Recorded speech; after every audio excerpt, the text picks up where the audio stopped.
शुभ अवसर पर मैनेजमेंट चंद आप सभी शिव भक्तों को विवेक मिक्सिंग की तरफ से आप सभी को सावन माह की हार्दिक शुभकामनाएं।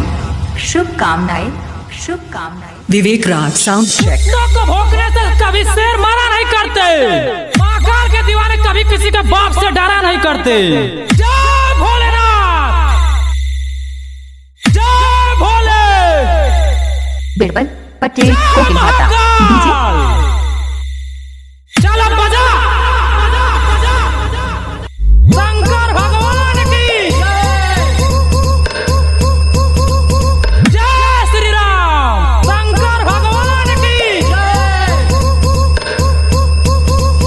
विवेक राज। पे पुराने तराने आ गए, जिगर बड़ा था इसलिए टकराने आ गए।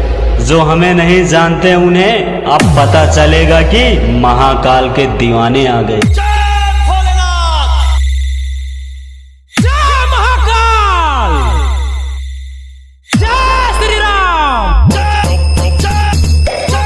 भोलेनाथ, जय श्री राम, जय महाकाल। बोल बम, बोल बम, बोल बम, बोल बम। जय श्री राम, हटेगा नहीं, और जब तक जिंदा हूँ तब तक महाकाल का नाम मुंह से हटेगा नहीं। विवेक मिक्सिंग की तरफ से 6289321533